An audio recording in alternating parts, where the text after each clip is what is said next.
너도 조카리라. 오늘 하나님께서 이렇게 말씀하십니다. 한번 같이 하시겠습니다. 너도 조카리라.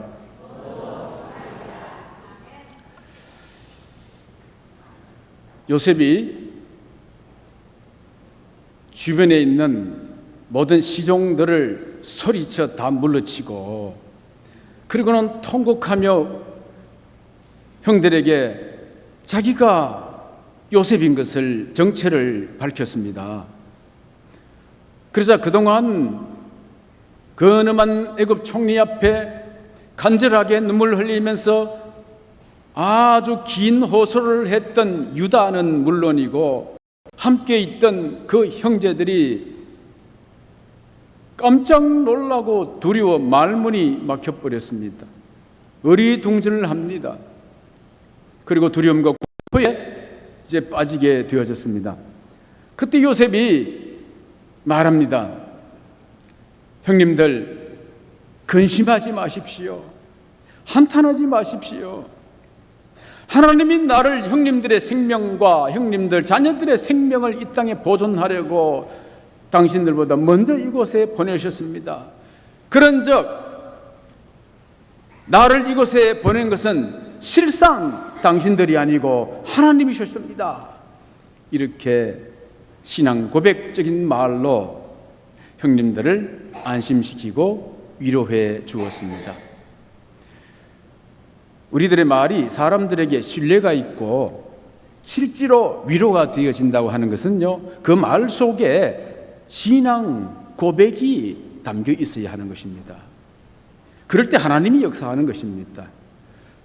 신앙은 없이 말만 뻔질이하게 위로한다, 어떤 말을 한다 하면은 말뿐이지 그 사람이 진짜 위로를 얻지 못해요. 신뢰를 얻지 못해요. 그러니까 신뢰를 주고 실질적으로 위로를 그 사람이 얻도록 하기 위해서는 내 말 속에 신앙이 들어있는지, 신앙 고백이 있는지를 확인하고 그 말씀을 하시기 바랍니다. 놀라운 역사가 일어나게 될 줄로 믿습니다. 자, 그런 다음에 요셉이 형들에게 요청하는 내용이 오늘 본문 말씀인 것입니다. 요셉이 무엇을 요청했습니까? 형들에게 속히 아버지에게로 돌아가서 이 사실을 알리고 아버지를 모셔오라고 하는 것입니다. 9절 말씀 우리 다시 한번 보시겠습니다. 당신들은 속히 아버지께로 올라가서 아뢰기를, 아버지 아들 요셉의 말에 하나님이 나를 애굽 전국의 주로 세우셨으니 지체 말고 내게로 내려오사 그랬습니다. 아버지에게 이 소식, 이 기쁜 소식을 알리는 데에 어떻게 알리라고요? 강조하는 부사가 있습니다. 속히라는 말인 것입니다. 속히. 아니, 지금 요셉의 형들은 그 먼 길을 걸어서 아침에 도착했습니다. 공판장으로 바로 가지 아니하고 이상하게 총리 저택으로 데려가서 얼마나 많이 의심하면서 두려워했겠습니까? 근데 예상치 않게 엄청난 후한 대접을 받았습니다. 그리고 난 다음에 이 총리가 바로 자기 동생 요셉인 줄 또 알게 되어졌습니다. 자, 이렇게 되어졌으면은 이제는 형님들 그 먼 길 오는데 수고하셨습니다. 이 저택에서 하루나 이틀쯤 마음껏 푹 쉬시고 그리고 아버지께로 올라가십시오. 이럴 뻔하지 않겠습니까? 밤새 못다한 이야기 풀어놓고 그래야 정상적일 것 같은데 그렇지 아니하고 자신의 정체를 알리지 말자 속히 지금 당장 right now hurry up 서둘러서 가라는 것입니다. 가다가도 꿈을 대지 말라는 것입니다. 왜 이렇게 재촉했을까? 지금 요셉의 마음속에는요, 그동안 나를 잃어버렸다고 생각하고 나를 보지 못한 아버지의 그동안의 아픔과 슬픔과 그 눈물을 생각하면서 내가 살아있다는 소식을 한시도 빨리 전해서 아버지의 마음을 돌이키고 아버지를 기쁘게 해드리고자 싶은 마음이 막 애가 타는 것입니다. 그래서 속히 아버지께 올라가서 전하라는 것이에요. 여러분, 그렇습니다. 우리가요, 좋지 않는 소식, 좀 나쁜 소식, 이렇게 저렇게 실수가 있고 흠이 있을 때 보고 또 들었다 하면은 그것 전달하는 데는요, 여러분 꼴찌하십시오. 그거 빨리 할 필요 없습니다. 그런데 기쁜 소식, 즐거운 소식, 반가운 소식은요, 빨리 전하고 속히 전하셔서 모든 사람이 함께 기뻐할 수 있도록 하는 일에 1등 하시기 바랍니다. 지금 보면은 요셉의 형들이 자기 동생 요셉이 총리가 되었다는 소식도 기쁘게 알았지만은 이제 이 소식을 듣고 알게 될, 그래서 기뻐하게 될 아버지 야곱이 즐거워하고 기뻐하게 될 것보다도 우리는 훨씬 더 비교할 수 없는 큰 기쁨의 소식, 굿뉴스를 우리가 가지고 있지 않습니까? 그렇다면 우리가 가지고 있는 이 굿뉴스, 이 기쁜 소식을 어떻게 전해야 됩니까? 입을 다물고 있어야 됩니까? 꿈을 그려야 되겠습니까? 속히 전해야 되겠습니까? 주변을 떠나서 세계 열방 가운데로 나아가서 이 복음의 소식을 전하지 않겠습니까? 혹시 여러분 가족들 가정 가운데에 아직도 나는 이 기쁜 소식을 안고 있는데 아직 내 부모님이 이 소식을 알지 못하고 있다. 내 시부모님에게 아직 이 소식을 알리지 못했다.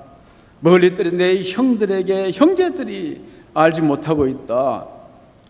내 자녀들이 그리고 친척들이 알지 못하고 있다. 여러분, 왜 가만히 있겠습니까? 전해야 됩니다. 알려야 됩니다. 속히 알리시기 바랍니다. 하루속히 이 구원의 기쁨을 함께 누릴 수 있도록 전하는 여러분 되시기를 바랍니다. 자, 그러면 아버지를 모시고 오면 어떻게 할 거냐? 요셉이 대답합니다. 11절 말씀에 내가 아버지를 복양하리이다 그랬습니다. 우리 한번 같이 따라하겠습니다. 내가 아버지를 복양하리이다. 예.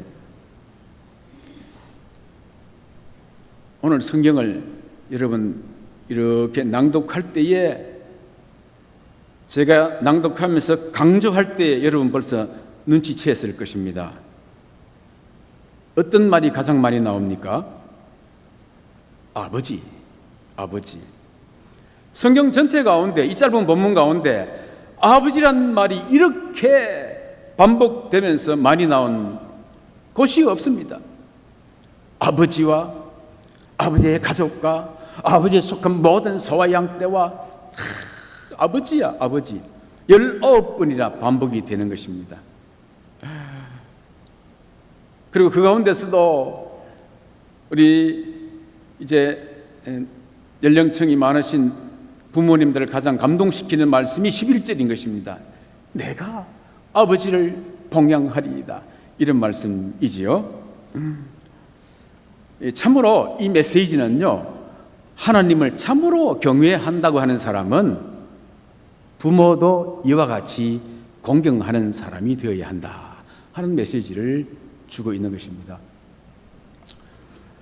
제가 이전 교회에서 목회할 때에 이제 아버지 어머니에게 우리 집으로 오셔서 함께 사시지요 그랬습니다. 참 고요하고 또 풍경이 아주 정서적이고 그렇지 않습니까? 그래서 그랬더니 우리 부모님 하시는 말씀이 나도 너희들과 함께 살고 싶다. 그렇지만 우리가 가면은 교인들한테 눈치 보인다.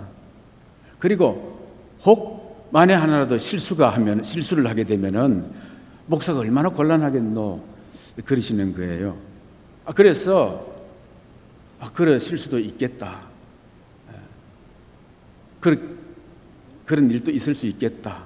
이렇게 생각했습니다. 그리고 모시지 못했고 또 지금까지도 이제 모시지 못하고 있습니다만은 그럴 수도 있겠다고 했는데 제가 딴 시를 읽고 난 다음에는 그게 아니구나라는 생각이 들었습니다. 그래서 늘 지금까지 송구한 마음을 가지고 있습니다. 그 시는 어머니는 그래도 되는 줄 알았습니다 라는 시입니다. 하루 종일 밭에서 죽으라 힘들게 일해도 어머니는 그래도 되는 줄 알았습니다. 찬밥 한 덩이로 대충 부뚜막에 앉아 점심을 때워도 어머니는 그래도 되는 줄 알았습니다. 한겨울 냇물에서 맨손으로 빨래를 방망이질해도 어머니는 그래도 되는 줄 알았습니다. 배부르다, 생각 없다, 식구들 다 먹이고 굶어도 어머니는 그래도 되는 줄 알았습니다. 발뒤꿈치 다 해져 이불이 소리를 내도 손톱이 깎을 수조차 없이 닳고 문드러져도 어머니는 그래도 되는 줄 알았습니다. 그러나 돌아가신 외할머니 보고 싶으시다고, 외할머니 보고 싶으시다고 한밤중 자다 깨어 방구석에서 한없이 소리 죽여 울던 어머니를 본 후론 어머니는 그러면 안 되는 것이었습니다. 제가 아주 어릴 때였습니다. 아버지가 추운 겨울 새벽같이 일어나서 일하러 나가시는 거예요. 그때 저는 이불 속에서 이 추운 아버지는 춥지도 않으신가 봐 이런 생각을 했다니까요. 그리고 지붕 위에 수리를 하기 위해 올라가서 망치짓도 하고 뭐 이렇게 하는데 거기에 손에 못이 찔려서 피가 납니다. 그런데도요 걸레 같은 헝겊 가지고 뚫뚫 말아 묶고 난 다음에는 계속 그 일을 하신단 말이에요. 속으로 아버지는 별로 아픔도 없는가 봐 이렇게 생각했어요. 그런데 제가 아버지가 되고 제가 나이가 들어보니까요, 청년 때는 애지간히 부딪혀도 괜찮던 것을 어디 조금만 부딪히고 나면 멍들고 그게 막 3일 4일씩 계속 이렇게 아픈 것을 느끼게 됩니다. 아버지는 그런 게 아니었는데 말이죠.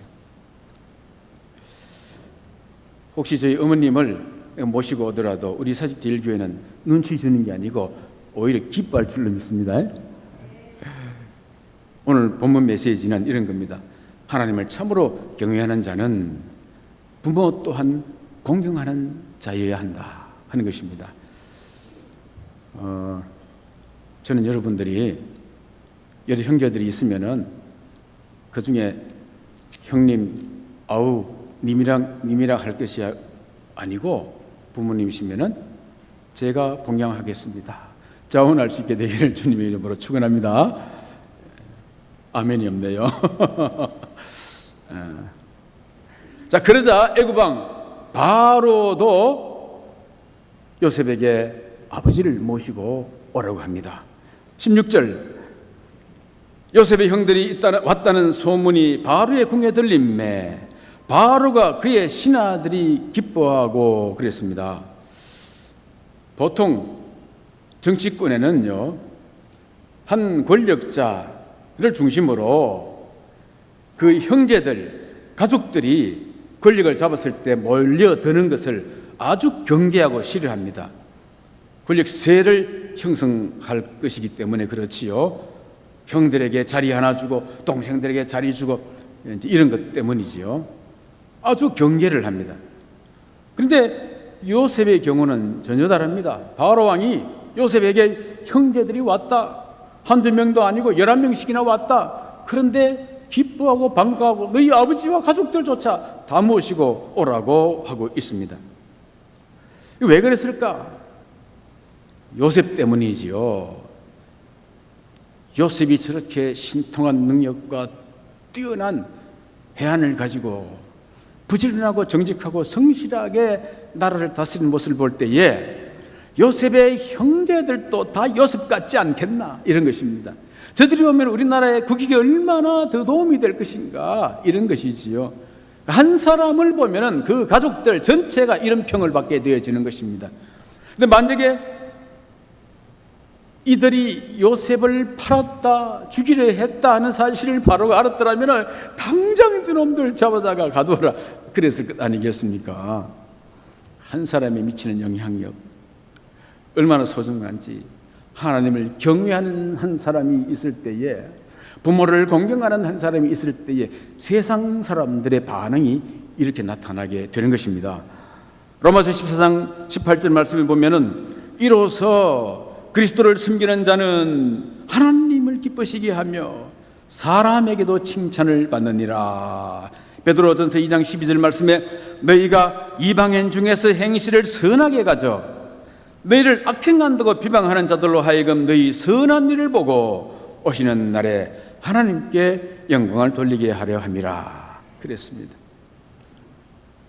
요셉 한 사람 때문에 요셉 형제들까지 온 애굽의 왕과 신하들까지 그를 존중하고 의인 대접을 하고 있는 것을 봅니다.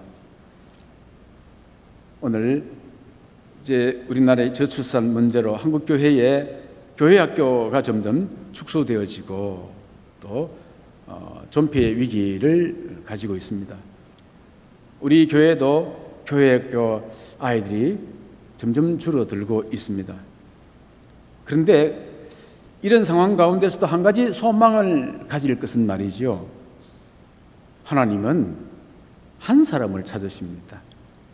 오늘 예배 전 찬송할 때도 그렇지 않습니까? 주를 위해 예배하는 이 시간 주님 한 사람 찾는다고, 그 한 사람이 없어 슬퍼하신다고 그러지 않습니까? 예배를 한 사람이 중요한 것입니다. 한 사람이 온 가족을 살리는 것이지요. 요셉 한 사람이 전 애굽을 살렸고 이스라엘을 살렸습니다. 다니엘 한 사람이 바벨론과 페르시아와 미래를 예언하고 이스라엘에게 소망을 주었습니다. 바울 한 사람이 전 세계를 복음화했지 않습니까? 그렇습니다. 하나님이 사용하실 한 사람을 거목으로 잘 키우면요, 100명, 200명 또 학생들이 모여서 교육하는 것 못지않는 그런 귀한 효과가 있습니다. 그러니까 실망할 필요 전혀 없습니다. 내게 맡겨주신 아이들의 한 사람을 마음을 다하고 뜻을 다해 소중하게 양육하는 것, 하나님이 기뻐하시는 일인 줄 믿으시기 바랍니다. 뿐만 아니라 바로 왕은요, 요셉의 아버지 가족들을 모시고 올 수 있도록 특별 전용차를 내줍니다. 19절, 이제 명령을 받았으니 이렇게 하라. 너희는 애굽 땅에서 수레를 가져다가 너희 자녀와 아내를 태우고 너희 아버지를 모셔오라. 하나님도 두려워하지 아니하고, 그러니까 그를 지키는 신도 없고, 그리고 그를 낳은 부모도 막대하는 사람은 세상에서 인간 대접받지 못합니다. 그런데 부모를 공경하면서 그 뒷배경에 든든히 믿고 있는 하나님이 계시다고 하는 사람은 이 세상 사람들도 그를 존중합니다. 왜냐하면 자기 아들들은 그래 안 하거든. 그런데 하나님이 믿는 저 사람들은 부모님도 저렇게 공경한다. 그럴 때에 세상 사람들이 말이지요, 존중할 수밖에 없는 것이지요. 그래서 바로 왕은 아버지를 모시고 올 수레를 내어준 것입니다. 마차를 내어준 것이지요. 그런데 아이고, 수레 하나 내준 것이 뭐 대단하냐 그럴지 모르지만은 이 수레는 어떤 수레냐? 아버지를 태우고 올 이 수레는 요셉이 총리로 즉위식을 할 때에 탔던 바로 왕의 수레란 말이지요. 그러니까 이거는 말하자면 황금으로 꾸며진 마차인 것입니다. 대통령의 전용기, 전용차를 지금 내준 것과 같은 것입니다. 뿐만 아니고 또 요셉에게 명령해서 길양식은 물론이고 각 형제들에게 옷 한 벌씩을 줍니다. 또 그 아버지가 입고 올 옷도 야살에 책어보면 다 주었다고 했습니다. 아이고, 옷 한 벌씩 준 거 뭐 대단하냐?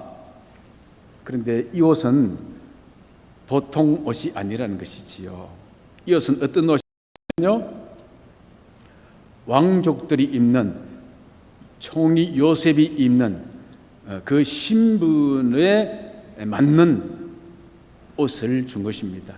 금으로 짰다, 무늬가 화려하다는 걸 넘어서서 이 가족들을 대할 때에, 우리 애굽 백성들이 볼 때에 남루한 옷, 양치던 옷, 어디 산동네 거지 같은 옷 입고 줄을 오면은 이 총리 체면이 깎일 거 아니겠습니까? 그러니까 저들에게 이 귀족, 황족 같이 대우하는 신분의 옷을 주면서 그 옷을 입고 바로 왕 앞에 나아가서 대면하게 할 옷이다 말이지요. 그 귀한 옷을 이제 주게 된 것이지요. 여러분, 우리 이렇게 이스라엘이 부르고 또 요셉의 형제들이, 가족들이 부르는 것 이상으로 우리가 장차 하나님 앞에 나아갈 때에 어떻게 나가겠습니까? 우리가 입고 있는 이 옷, 이 육신의 옷, 이 모습 이대로 추한 모습으로, 약한 모습으로, 병든 모습으로 이렇게 나가겠습니까? 그렇지 않습니다. 우리가 그 앞에 나가기 전에 그리스도로 옷 입고, 거룩한 그리스도로 옷 입고, 깨끗하고 의롭고 거룩한 모습이 되어서 하나님 앞에 나아가게 될 줄로 믿습니다. 그래서 그에게 면류관을 받아 쓰게 되는 것입니다.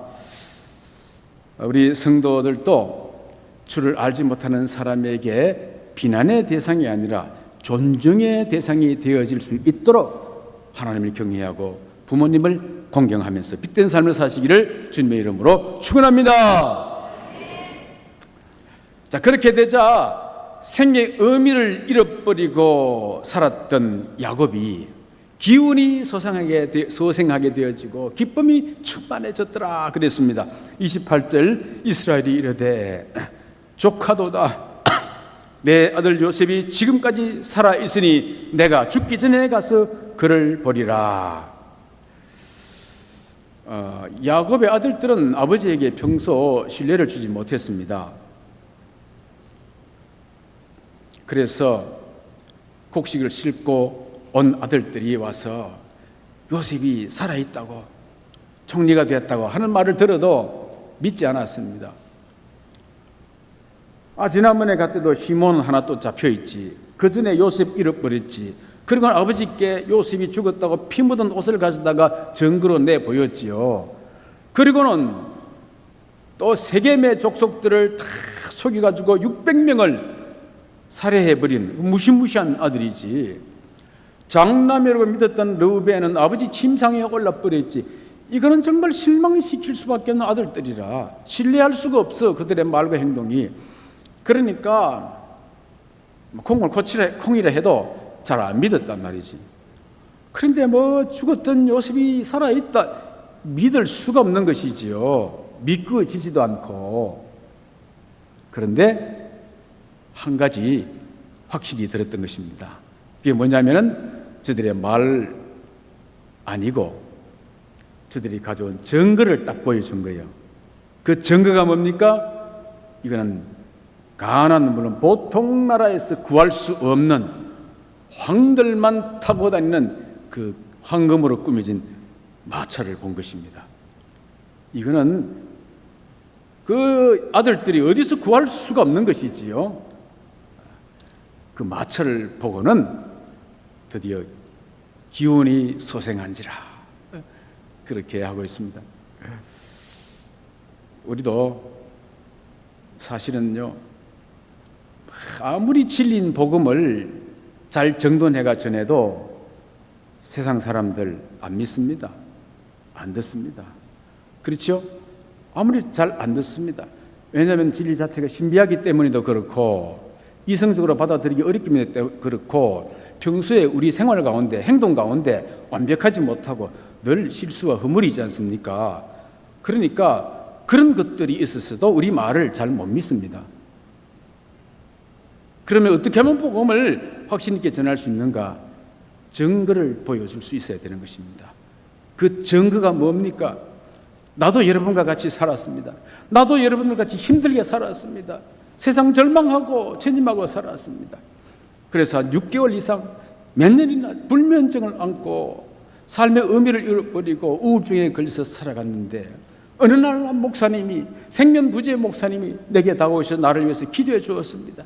땀을 흘리면서 간절하게 기도해 주었습니다.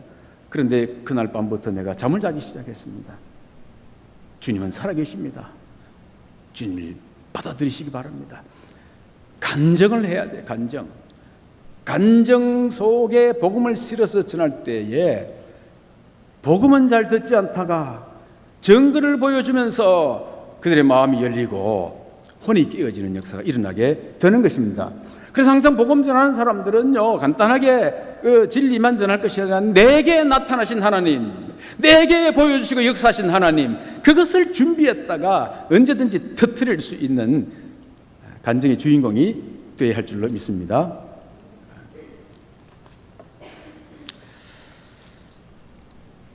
요셉이 죽었다고 생각했을 때는 야곱의 인생도 끝났습니다.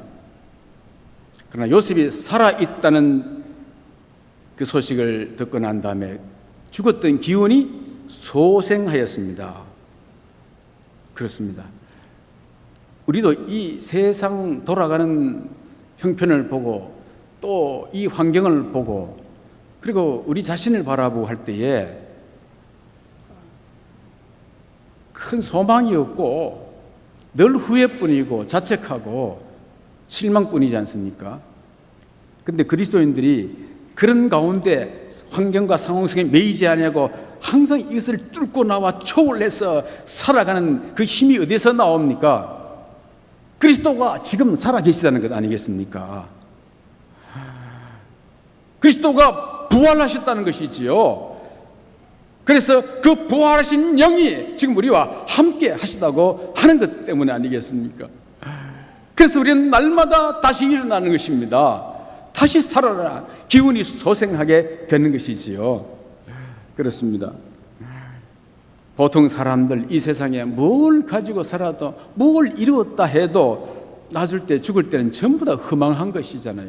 다 뭐 소용없다, 허망하다, 헛되고 헛되니 헛되고 헛되며 모든 것이 헛되도다, 그리고 죽습니다. 그러나 부활하신 예수를 믿는 사람들은, 그 증거의 말씀을 듣는 사람들은 바로 그 순간이 영혼이 소생하는 시간이고 그의 인생은 영원히 꺼지지 않는 생애의 의미 있는 인생으로 변화되게 될 줄로 믿습니다. 오늘 하나님 주신 말씀이 뭡니까? 너도 족하리라. 이스라엘 야곱뿐만 아니고 너도 족하리라 말씀합니다. 족하다는 것은 더 이상 기쁠 수가 없다는 것이지요. 더 이상 바람이 없다는 것입니다. 내가 이 시간 죽어도 원이 없다고 하는 것 아니겠습니까? 하나님의 언약은 틀림없습니다. 확실합니다. 하나님은 신실하기 때문에 그렇습니다. 창세기 12장에 하나님께서 아브라함을 부르십니다. 갈대에 있는 아브라함을 불러서 너는 본토 친척 아비 집을 떠나 내가 네게 지시할 땅으로 가라. 그러면 내가 네게 큰 민족을 이루고 내게 복을 주 내 이름을 창대하게 하리니 너는 복이 될지니라 말씀하셨어요. 원래 시간이 지나면은 또 그런 믿음들이 아멘 했다고도 시들시들해지게 마련입니다. 그때쯤 돼서 아브라함이 묻는 거요. 여호와여, 도대체 이 땅을 내게 줄 것을 내가 무엇으로 알리까? 묻습니다. 잠잠하니까 무엇으로 알리까? 그때 또 하나님이 대답하시는 것입니다. 네 자손이 이방의 객이 되어서 그들을 섬길 것이며 400년이 지났어야 큰 재물을 이끌고 이 땅으로 돌아오리라. 그때 이 땅 된다 이 말이지요. 그렇게 말씀을 주셨다고요. 400년 아브라함 죽고 난 이후입니다. 도대체 말이 안 될 것 같고 이루어지지 않을 것 같은 말입니다. 그런데 하나님은 신실하시지 않습니까? 약속을 지키는 분 아니겠습니까?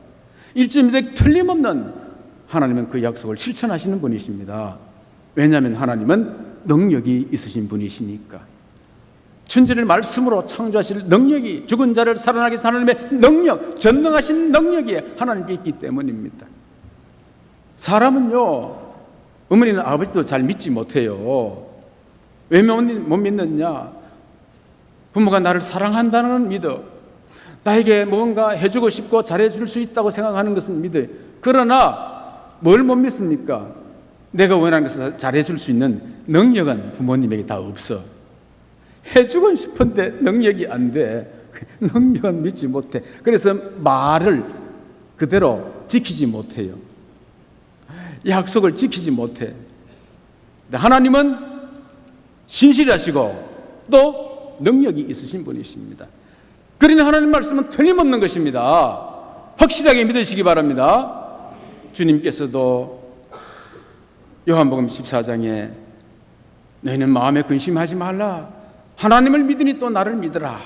그리고는 내가 너희를 위해서 처소를 예비한 다음에 다시 와서 너희를 나 있는 곳에 있게 하리라 하셨습니다. 반드시 그렇게 될 줄로 믿으시기 바랍니다. 오늘 이 말씀 속에 잠재되어 있는 키 메시지는 이런 겁니다. 인생 살아가다가 어떤 상황이 와도, 어떤 환경이 와도 체념하지 말라, 이런 것입니다. 포기하지 말고 체념하지 말라, 이런 것입니다. 야곱과 같은 그러한 상황이 오더라도 체념하지 말라는 것입니다. 하나님이 살아계시다고 하는 것이지요. 하나님의 말씀 언약은 반드시 이루시는 것입니다. 그래서 우리는 살아갈 때에 이 말씀 붙잡고 이 약속 붙잡고 소망 중에 찬송하면서 살아가는 것입니다. 그렇게 하면은 너도 야곱처럼 기뻐하면서 만족할 날이 오게 될 것이다. 오늘 하나님 주신 말씀이었습니다.